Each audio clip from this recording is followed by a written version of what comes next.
My name is Kate, 28 years old, and I'm sitting in a Chicago hospital waiting room holding an expensive business card from a mysterious stranger. 3 weeks ago, I gave away my only winter boots to a homeless man on a frozen bench. I thought I was helping someone desperate, someone who needed them more than me. Turns out he was testing humanity, and I was the only one who passed. Now I'm waiting for news about my sick mother's surgery that he paid for. Before I tell you how one act of kindness saved my family, let me know where you're watching from. Please subscribe if you believe in miracles disguised as ordinary moments. The morning it all started, I woke up in my cramped studio apartment on Chicago's South Side. The radiator was broken again, and I could see my breath forming small clouds in the frigid air. December in Chicago was brutal, but this year felt especially cruel. I pulled on my second-hand sweater, the one with holes I'd carefully mended 3 times already, and made my way to the tiny kitchenette. My phone buzzed with a reminder I didn't need. Mom's medical bills, $300,000 for the heart surgery that could save her life. The insurance company had sent their denial letter yesterday. I still remember the exact words. Experimental procedure, not covered. We regret to inform you. Such cold words for something that meant everything to me. I worked 3 jobs just to keep us afloat. The morning shift at the cafe started at 5:30. Afternoons were spent tutoring kids whose parents could afford $30 an hour for math help. Nights belonged to scrubbing office floors in the financial district. 7 days a week, no breaks, no complaints. That's what you do for family. The coffee maker sputtered out half a cup of weak coffee. I'd been reusing the same grounds for 3 days now, stretching every penny. Breakfast was a slice of bread, no butter. I saved the peanut butter for dinner. You learn to make choices when poverty strips away your options. My phone rang. Mum's name appeared on the cracked screen. "Good morning, sunshine," she said, her voice trying so hard to sound normal. "How's my beautiful daughter today?" "I'm great. Mum, just getting ready for work. How are you feeling?" "Oh, you know me tough as nails. The doctors are being dramatic. I feel fine." We both knew she was lying. I'd seen the test results. Her heart was functioning at 30% capacity. Without surgery, the doctors gave her 6 months. Maybe less. "Mum, I'm working on getting the money. I promise I'll figure something out." "Kate, honey, stop worrying about me. You need to live your life. Maybe this is just my time." "Don't say that. Don't you dare give up on me. I'm not giving up, sweetie. I'm just being realistic. You can't kill yourself trying to save me. Your father would never forgive me if..." She stopped mid-sentence. "We never talked about Dad. He left when I was 7, couldn't handle Mum's first diagnosis. Cancer that time. She beat it, but he was already gone." After we hung up, I counted out my bus fare for the week. $6.75. If I walked to the cafe, I could save $2. My feet were already aching from yesterday's double shift, but $2 was $2. The eviction notice was taped to my door when I left. 5 days to pay or vacate the premises. $1,500 might as well have been $15,000. I'd already sold everything valuable except one thing. Grandma's wedding ring sat in its worn velvet box, the last piece of family history I owned. The pawn shop on Madison offered me $800 for it. Not enough for rent, but maybe enough to buy another month of negotiations. I worked my cafe shift in a dazed smile plastered on my face, while serving coffee to people who spent more on a single latte than I made in an hour. One woman complained her foam art wasn't scented properly. I remade it 3 times before she was satisfied, never dropping my service smile. During my break, Emma called. She'd been my best friend since high school, one of the few who stuck around when life got complicated. "Kate, I can lend you the money for rent. You know I just got that promotion." "Emma, no. You're saving for your wedding. Screw the wedding. You're more important than chair covers and centerpieces. I appreciate it, but I can't. I need to handle this myself. Your pride is going to get you evicted." "Maybe, but it's all I have left." The tutoring session that afternoon was with the Morrison twins. Their parents paid in cash, always a blessing. The boys were sweet, struggling with algebra, but eager to learn. Their mother offered me tea and cookies. I accepted the tea, but discreetly wrapped the cookies in a napkin. Dinner. The cleaning job started at 8 p.m.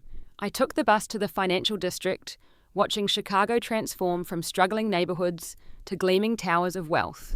The inequality was so stark it felt violent. One block held foreclosed homes and abandoned dreams. The next showcased million-dollar condos and stores I'd never afford to enter. Morrison Industries occupied the top 20 floors of the lakefront tower. I'd been cleaning their offices for 2 years, invisible to the executives who worked late. Tonight I was assigned to the C-suite level. Marble floors that needed special polish, glass windows overlooking the city lights, Persian rugs worth more than I'd make in a lifetime. The CEO's office was empty as always. Theodore Morrison was a mystery. His photos showed a stern man in his 60s, built an empire from nothing according to the articles framed on his wall. There was one photo on his desk, a woman and young girl both smiling.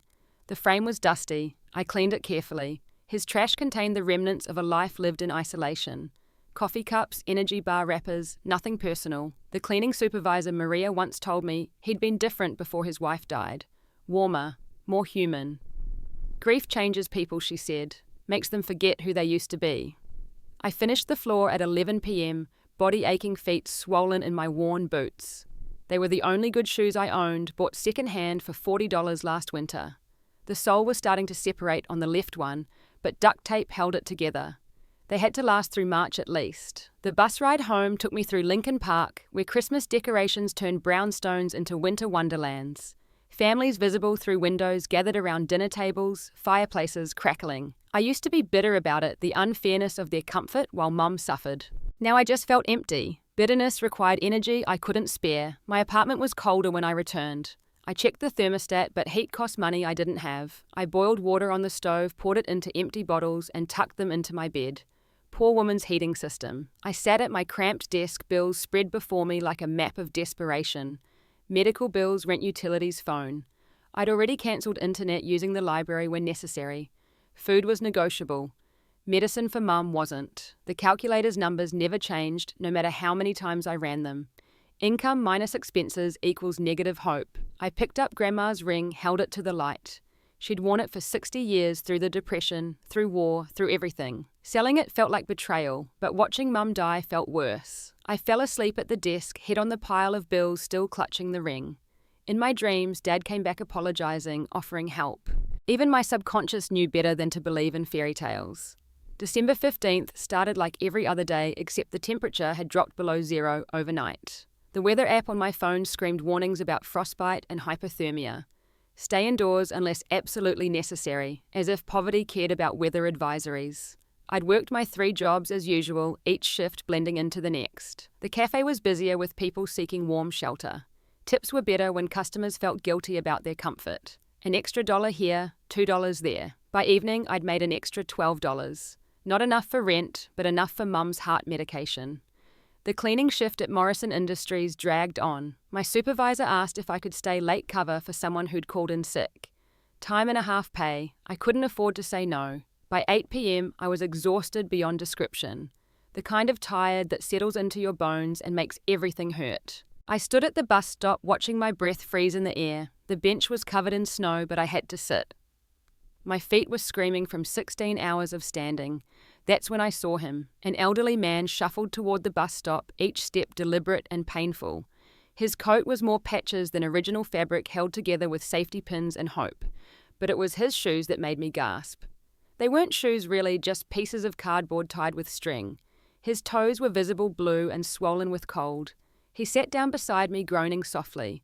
Up close, I could see he was younger than I'd thought, maybe late 50s, but the streets had aged him. His hands shook as he tried to warm them with his breath.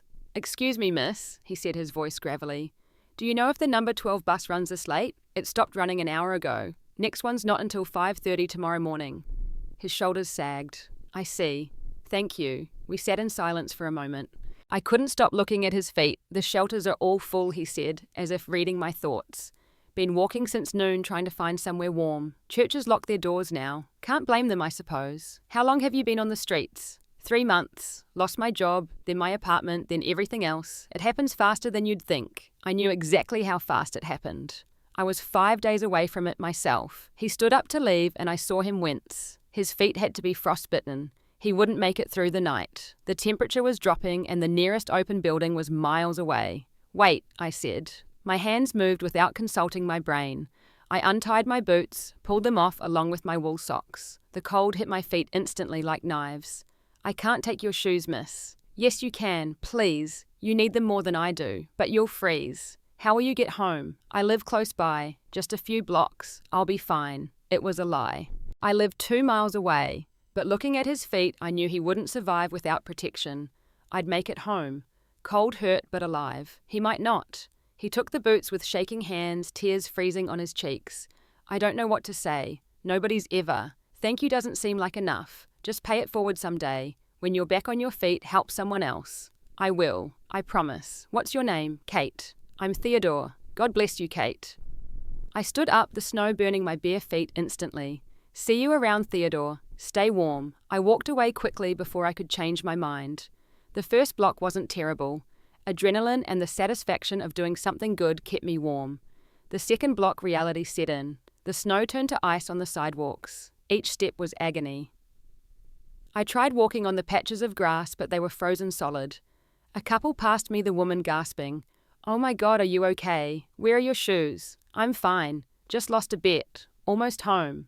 They hurried away, probably thinking I was drunk or crazy. Maybe I was crazy, giving away my only good shoes when I couldn't afford new ones. By the time I reached my building, I couldn't feel my feet anymore. The numbness was worse than the pain. I looked down and saw blood on the stairs. My feet were cut from the ice and debris. The 3 flights to my apartment felt like Mount Everest. I collapsed inside my door, crawling to the bathroom. The smart thing would be to warm my feet slowly, but I didn't have that luxury. I ran warm water in the tub, gritting my teeth as feeling returned in burning waves. The damage was worse than I'd thought. Deep cuts on both soles' toes, swollen and purple. I used my last bandages and all the Neosporin. Walking would be difficult tomorrow. Working would be torture. But Theodore would survive the night, and that had to count for something. I called in sick to the cafe the next morning, first time in 2 years. My manager was furious, threatened to cut my hours. I apologized, promised it wouldn't happen again, but we both knew I was now on the list. Unreliable. Expendable. The tutoring job was worse. I had to walk 12 blocks from the bus stop to their house. Every step was agony. By the time I arrived, blood had soaked through the bandages. Mrs. Morrison noticed me limping. Kate, what happened to your shoes? And you're bleeding. Just a little accident. I'm fine, really. She didn't look convinced, but didn't push. The boys were extra gentle that day, offering to carry my bag, bringing me water without being asked.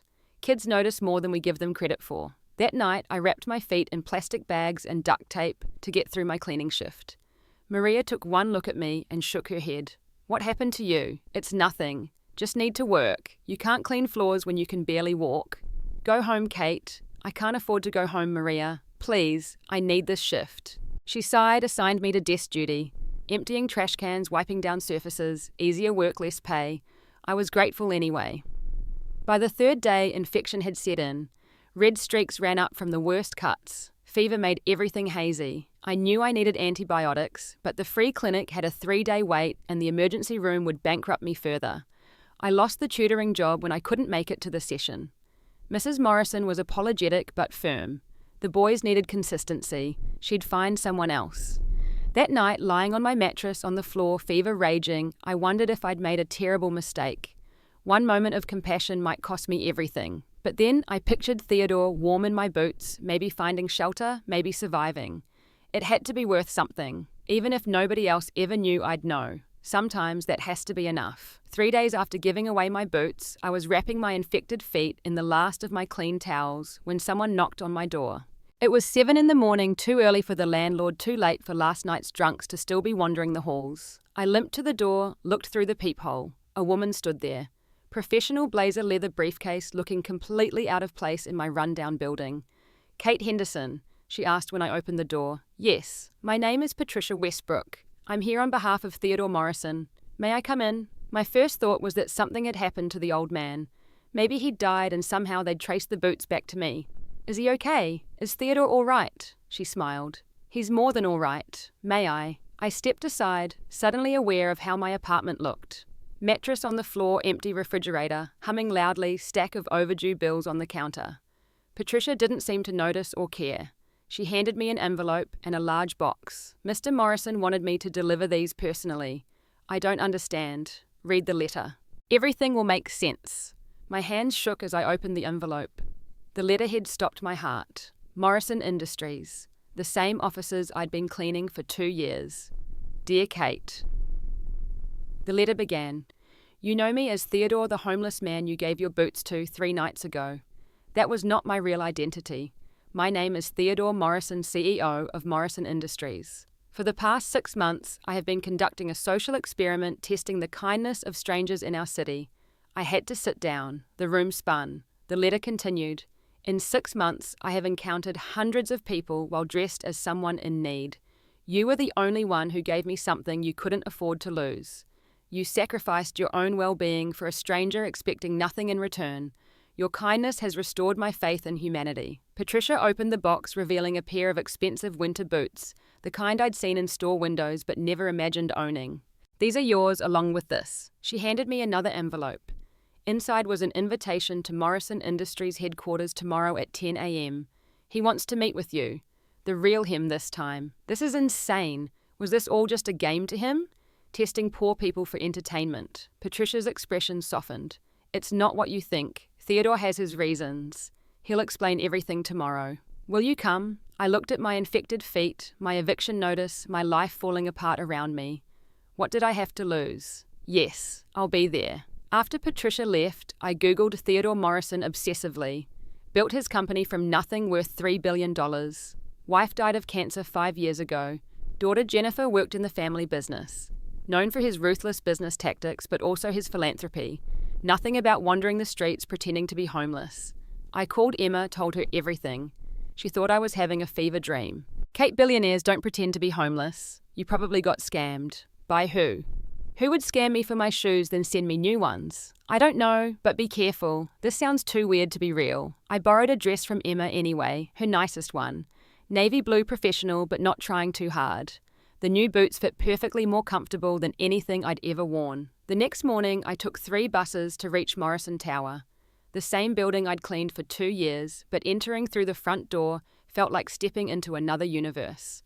The lobby was all marble and glass people in $1,000 suits moving with purpose. Ms. Henderson, a young man, approached me. I'm James, Mr. Morrison's assistant. He's expecting you. The executive elevator required a special key. We rode in silence to the penthouse level, my stomach churning with nerves. The doors opened to an office that took my breath away. Floor-to-ceiling windows showcasing Chicago's skyline. Art that belonged in museums. A desk that probably cost more than I'd make in a year. Theodore entered from a side door, and I barely recognized him. Tall, commanding presence, silver hair perfectly styled. The hunched, shivering old man was gone, replaced by someone who radiated power. Kate. Thank you for coming. You lied to me. Yes, I did. Please sit. Let me explain. I sat on the edge of a leather chair that probably cost more than my annual rent. 5 years ago, my wife Margaret died. Cancer. We caught it too late, because she'd been hiding symptoms, not wanting to worry me. I was so focused on building my empire, I didn't notice she was dying until it was too late. His voice cracked slightly. After she died, I threw myself even deeper into work. My daughter Jennifer begged me to slow down, to grieve, to be human. I couldn't. Then one day I had a heart episode. Minor, but it woke me up. I realized I'd spent 40 years accumulating wealth and power, but I'd lost my humanity along the way. So you decided to play dress up as a homeless person. He smiled sadly. Not quite. I decided to give away most of my fortune, but first I wanted to understand who really deserved help. I remembered being poor before all this, how invisible I felt. So I made myself invisible again to see who would see me, and I was just a test subject. No, Kate, you were proof that goodness still exists. In 6 months, you were the only person who gave me something you needed. Everyone else who helped, and there were some, gave from excess. You gave from necessity. There's a profound difference. He pulled out a folder. I know about your mother's condition, the bills, your jobs, your eviction notice. I had you investigated after that night. I'm sorry for the invasion of privacy, but I needed to understand who you were. Anger flared in my chest. You investigated me. Like I'm some charity case for you to feel good about. No, like you're someone worth investing in. Kate, I want to offer you a job. I already have 3 jobs. 1 job, director of the Morrison Foundation. We're going to give away $2 billion over the next 5 years. I need someone who understands real need, not just tax write-offs and public relations. The salary he mentioned made me dizzy. $500,000 a year plus full benefits. This is another test, isn't it? No tests. The offer is real. But there's more. I've already arranged for your mother to be treated by Dr. Marcus Chen at Northwestern Memorial. He's the best cardiac surgeon in the country. The surgery is scheduled for next week, fully covered. I broke down. Sobbing in a billionaire's office wasn't on my list of life goals, but I couldn't stop. Months of fear and desperation poured out. Theodore handed me a tissue, waited patiently for me to compose myself. Why? Why would you do all this? Because kindness should be rewarded, not punished. Because you reminded me of who I used to be before money changed me. And because I need your help, my help. The foundation needs leadership that understands struggle.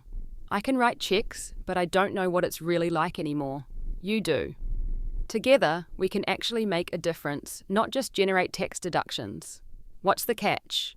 You help me identify others worth helping. Real people with real needs, not professional grant writers and charity socialites. And you deal with my daughter Jennifer. She thinks I've lost my mind with this foundation idea. Maybe someone closer to her age can help her understand. I thought about the eviction notice on my door, Mum's fading hope, my infected feet that still throbbed with every heartbeat. Then I thought about the Theodore I'd met on that bench shivering and alone.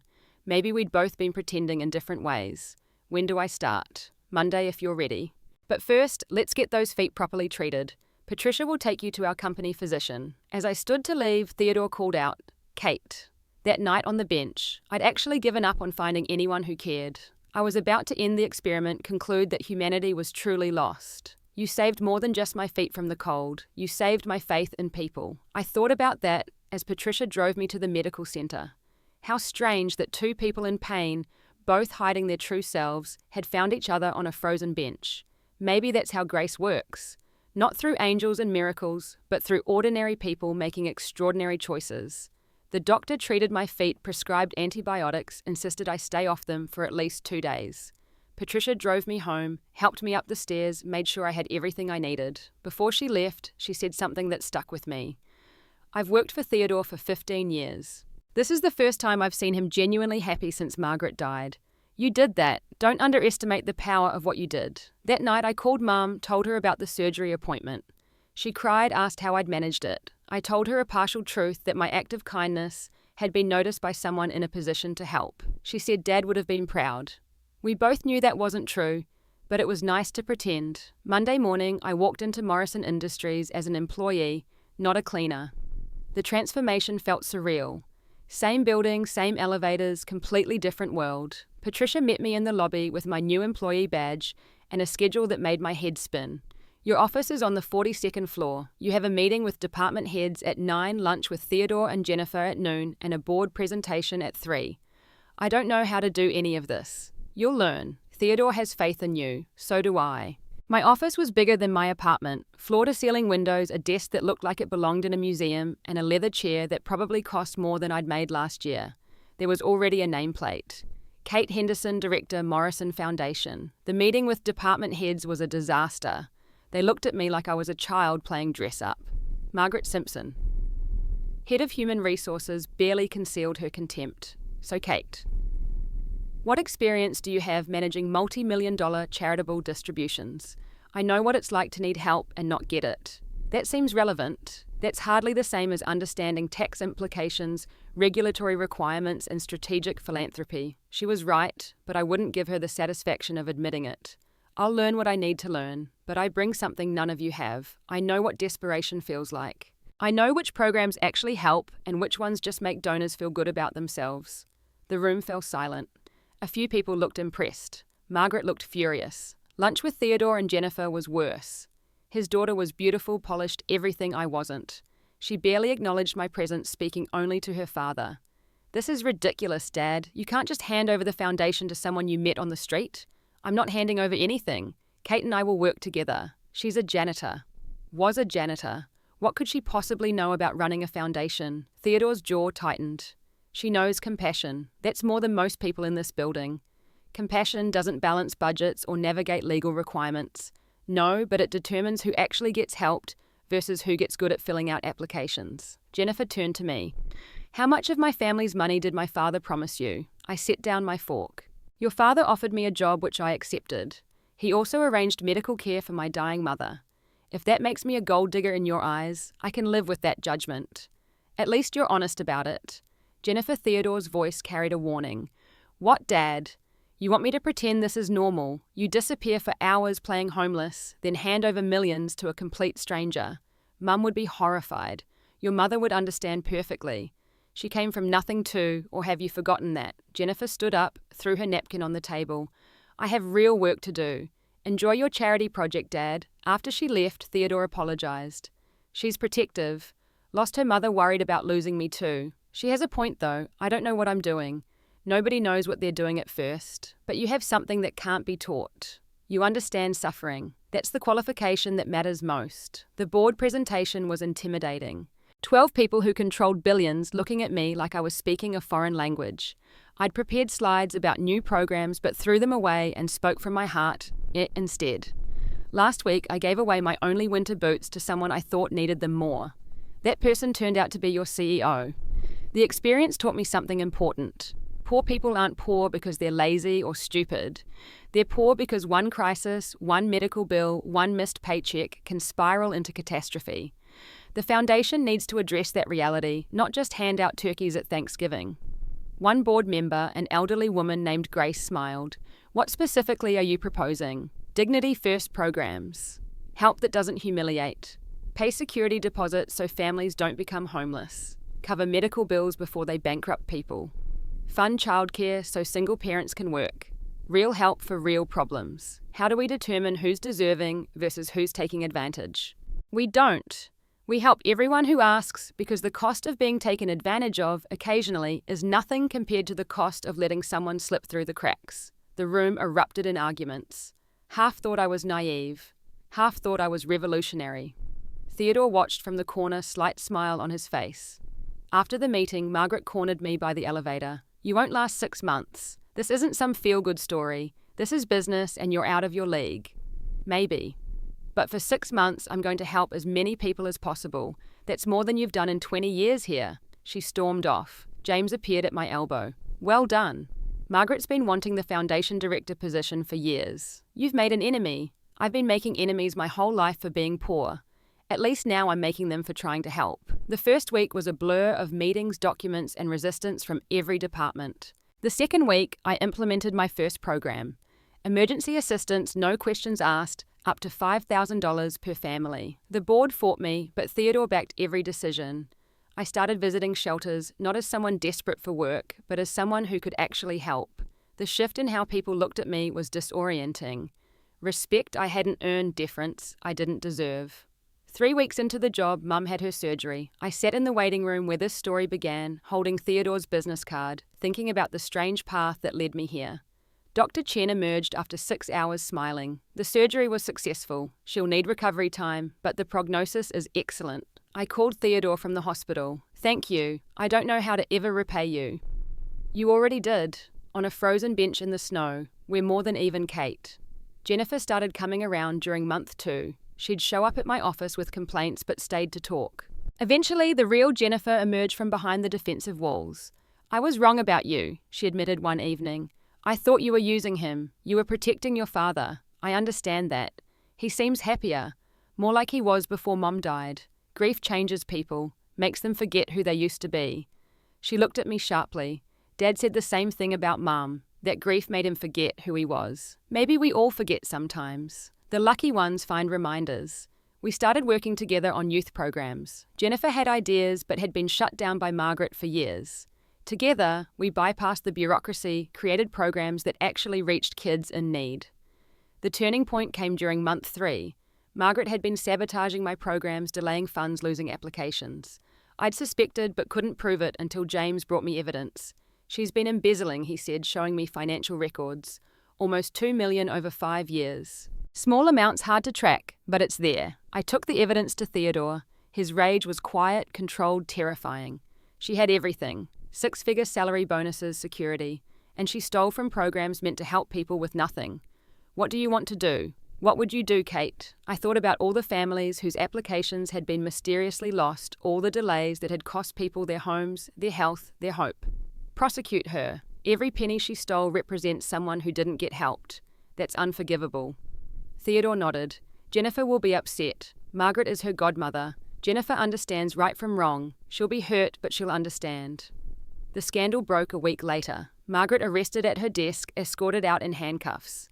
The media had a field day. Longtime executives stealing from charity programs while driving a Bentley. Jennifer was devastated, but stood by the decision. At the press conference, she spoke eloquently about integrity and second chances. My mother believed in helping others. Margaret betrayed that belief, but Kate Henderson embodies it. The foundation is in exactly the right hands. By month 6, we'd helped 3,000 families.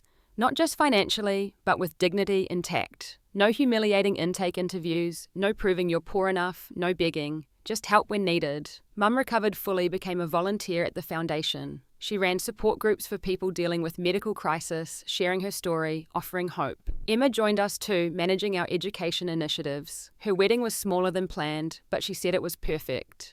The money she saved went to funding school supplies for 500 kids. The first anniversary approached faster than expected. Theodore called me to his office on a snowy December morning. "It's been a year since the bench," he said. "A year since you tested my humanity. A year since you restored mine.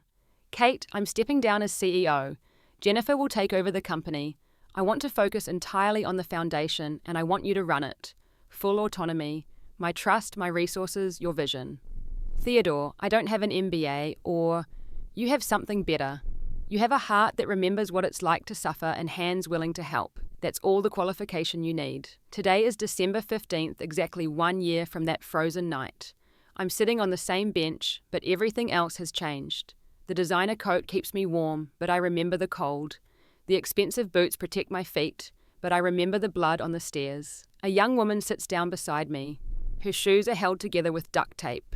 Her coat is too thin for this weather. She's counting change for bus fare. I recognize the look in her eyes. Desperation trying to dress itself as determination. "Excuse me," I say. "I'm Kate. What's your name?" "Sarah." She's suspicious protective. "I understand that too. Sarah, I run a foundation that helps families in crisis. Whatever you're facing, we can help. No applications, no proof of poverty, no judgment, just help." She laughs bitterly. "Right. Nothing's free. What do you want?" "Nothing. Someone helped me once when I needed it most. Now I help others. That's the only payment required. That someday when you're able, you help someone too." I hand her my business card. Watch.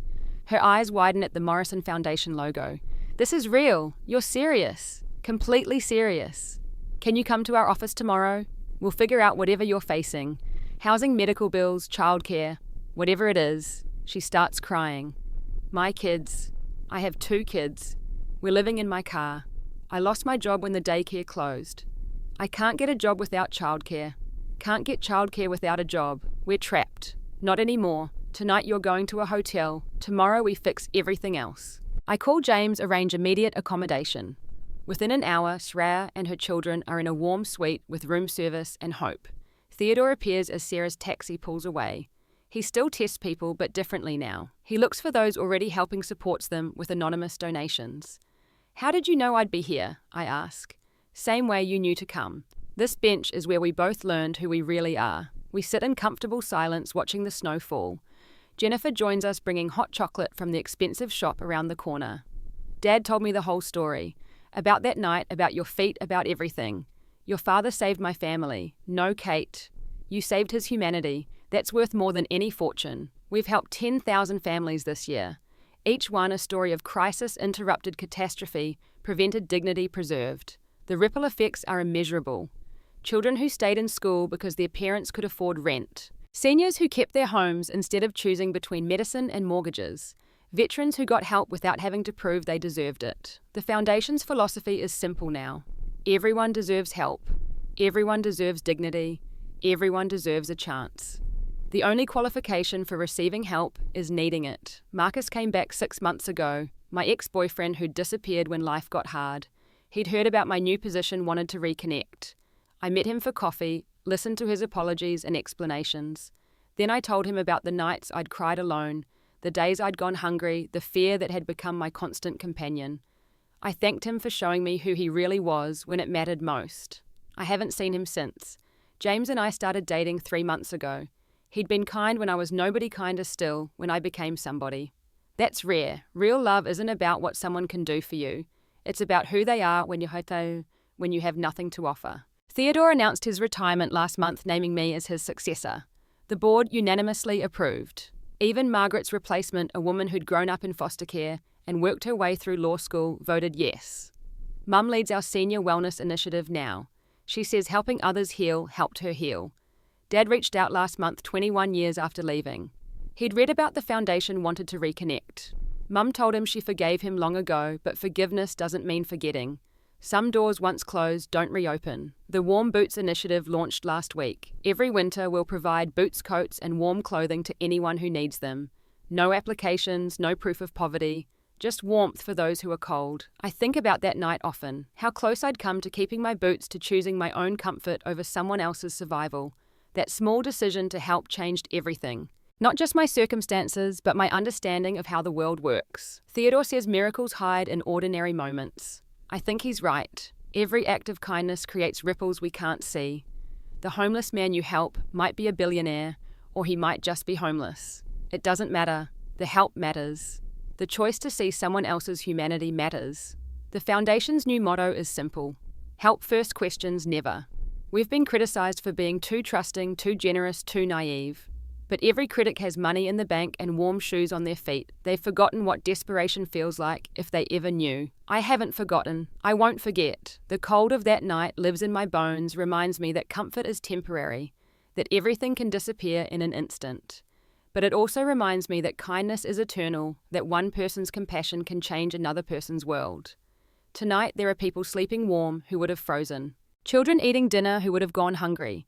Families together who would have been separated, all because a year ago on a frozen bench, two broken people found each other and chose kindness over comfort. Theodore is speaking at a conference next month about conscious capitalism. He asked me to join him, share our story. I said yes, but I made one condition. We tell the whole truth, not just the heartwarming ending, but the ugly middle. The infected feet, the lost jobs, the degradation of poverty. People need to understand that helping isn't just about writing checks. It's about recognizing that anyone could be one crisis away from catastrophe. Jennifer runs Morrison Industries now with a different philosophy. Employees have unlimited sick leave, on-site childcare, and emergency funds available, no questions asked. Productivity is up 30%. Turns out when people don't have to choose between work and family crisis, they actually work better. The bench where we sit has a small plaque now. Miracles hide in ordinary moments. People assume it's just inspirational decoration. They don't know it marks the spot where a billionaire learned to be human again, and a desperate woman learned that kindness is never wasted. Sarah texts me. She's in the hotel room with her children. They're warm and safe. Tomorrow we'll find them permanent housing, arranged childcare. Help her find work that pays a living wage. Not charity, just humanity, recognizing humanity. Theodore stands to leave, turns back with a smile. Same time next year, he asks, "Wouldn't miss it?" After they're gone, I sit alone for a few more minutes watching the city lights twinkle through the falling snow. Somewhere out there, someone is facing their worst moment. Someone is choosing between food and rent. Someone is about to give up. But also somewhere out there, someone is about to help. Someone is about to choose kindness over comfort. Someone is about to discover that miracles hide in ordinary moments, waiting to be uncovered by simple acts of human compassion. I stand to leave and notice someone has left a pair of boots by the bench. New tags still on size 10. I smile, leave them there. Someone will need them tonight. Someone always does. The circle continues. Help given, help received, humanity recognized and restored. That's the real fortune. Not the money, not the position, not the comfort. The knowledge that we're all connected by invisible threads of potential kindness, waiting to be activated by choice. That's what I learned on a frozen bench one December night. Giving away my boots cost me everything and gave me everything. It taught me that wealth isn't what you have, it's what you're willing to give. Success isn't what you achieve, it's who you help along the way. And miracles, real miracles, don't fall from heaven. They pass from one human hand to another disguised as ordinary kindness. If you've made it this far in my story, you probably understand something about struggle, about choices between bad and worse, about the weight of trying to help those you love when you can barely help yourself. Maybe you've been the person on the bench, desperate and cold. Maybe you've been the one walking by wrestling with whether to stop. Or maybe you're somewhere in between trying to figure out how to make sense of a world where some have everything and others have nothing. I want to ask you something. When was the last time you helped someone when it cost you something real?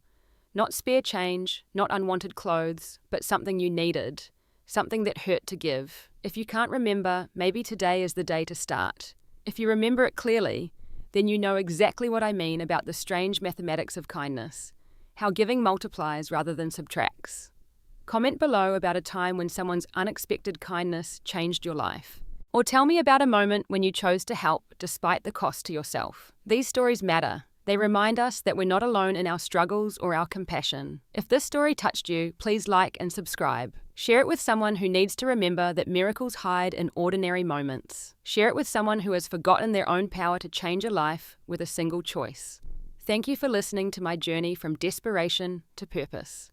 Thank you for being the kind of person who believes in stories like this, who wants to believe that kindness matters, that helping heals both the giver and receiver. Remember, you don't need to be rich to be generous. You don't need to be powerful to make a difference. You just need to see someone else's humanity and choose to honor it even when it costs you something, especially when it costs you something. From that frozen bench to this warm moment, from those bloody footprints to these steady steps forward, this has been my story. But it's also your story, all of our stories. We're all just walking each other home, one act of kindness at a time. Stay warm out there, and if you see someone cold, remember that the boots on your feet might be the miracle they're praying for. The choice is always yours. Choose wisely, choose kindly, choose to believe that ordinary moments can hide extraordinary grace. Until next time, this is Kate reminding you that sometimes the best investment you can make is in someone else's humanity. The returns are infinite.